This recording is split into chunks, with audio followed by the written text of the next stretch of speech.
Segar mawar dalam jambangan, jadi hiasan si anak darah. Pemanis kalam saya sembahkan, awal bismillah membuka bicara. Assalamualaikum warahmatullahi wabarakatuh dan salam Malaysia Madani. Nama diberi Nur Fitri Fizana binti Supri. Saya murid tahun 5 dinamik, berumur 11 tahun. Saya bersekolah di Sekolah Kebangsaan Militan Limbang, Sarawak. Kod sekolah saya ialah WBN 5122. Hari ini saya akan mengulas sebuah buku yang saya telah baca. Buku ini bertajuk Mengapa Lembu Menyesal. Buku ini merupakan sebuah buku siri haiwan terancam dalam cerita yang diterbitkan khusus untuk memberi kesedaran kepada murid-murid tentang beberapa masalah yang dihadapi oleh beberapa haiwan di Malaysia. Buku ini merupakan hasil karya Tailung Ai. Buku ini diterbitkan oleh Harus Intelek Sendirian Berhad pada tahun 2014. Buku ini mengandungi 40 halaman yang bercetak. Penulis juga menggunakan gaya penulisan yang sangat mudah dipahami, dan buku ini mempunyai ilustrasi yang sangat menarik. Apa yang menariknya tentang buku ini ialah karyanya mengisahkan haiwan terancam, yaitu seekor anak badak Sumatera yang bernama Lembu yang tinggal di dalam hutan. Bukan itu sahaja. Buku ini juga turut menyelipkan info sains berkaitan tentang badak Sumatera, bertujuan untuk menambahkan ilmu pengetahuan sekaligus mengaitkan cerita ini dengan dunia sebenar yang berlaku kini. Justru, jika kita tidak menjaga haiwan hari ini, maka generasi akan datang hanya mengenalinya melalui gambar dan cerita. Cerita ini dimulakan dengan seekor badak Sumatera yang bernama Lembu, baru berusia 4 tahun.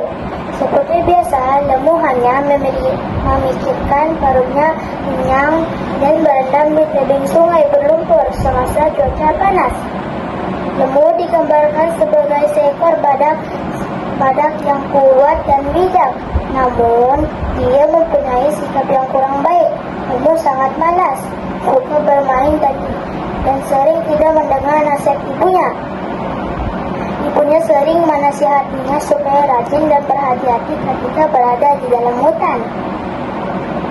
Ibunya juga mengingatkan Lembu tentang bahaya manusia yang boleh mengancam keselamatan mereka. Namun begitu, Lembu hanya menganggap nasihat ibu sebagai bebelan dan tidak mengambil tindak dengan nasihat ibunya. Hadirin sekalian, konflik dalam cerita ini bermula apabila suatu hari, ketika Lembu masih lekas tidur, manusia datang ke hutan dan memusnahkan kawasan tempat tinggal mereka. Pokok-pokok ditebang dan kawasan maragut yang menjadi sumber makanan mereka menjadi musnah. Apabila Lembu bangun dan ingin mencari makanan seperti biasa, dia terkejut apabila mengetahui tempat kegemarnya sudah tiada lagi. Dia juga tidak lagi dapat menikmati kolam lumpur yang menjadi tempatnya berendam. Akibat daripada kemusahan itu, Lembu dan badak-badak lain terpaksa berpindah ke tempat baru yang lebih sempit dan jauh daripada sumber air. Kehidupan mereka menjadi lebih sukar dan tidak selesa. Disinilah berlakunya peristiwa yang memberikan pengajaran kepada Lembu.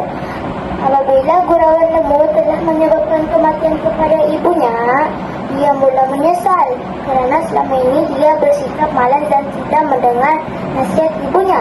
Rakan-rakan yang saya hormati, banyak pengajaran yang dapat kita ambil daripada cerita ini.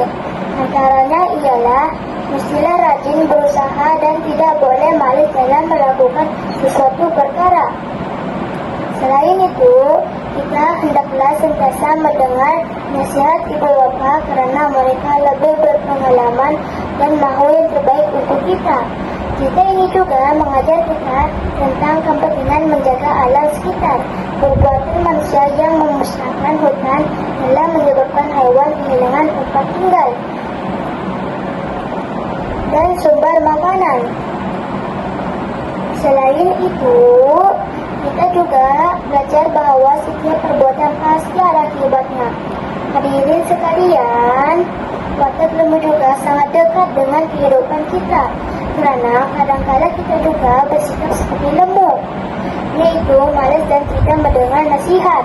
Namun, perubahan sikap lembu di akhir kita memberikan kesadaran kepada kita bahwa kita masih berpeluang untuk berubah. Akhir kata daripada saya, bacalah buku ini dan pahamilah isi yang disampaikan agar kita semua menjadi insan yang berakhlak, mulia dan bertanggung jawab. Hewan tidak mampu bersuara, kitalah suara untuk melindungi mereka. Sekian, terima kasih.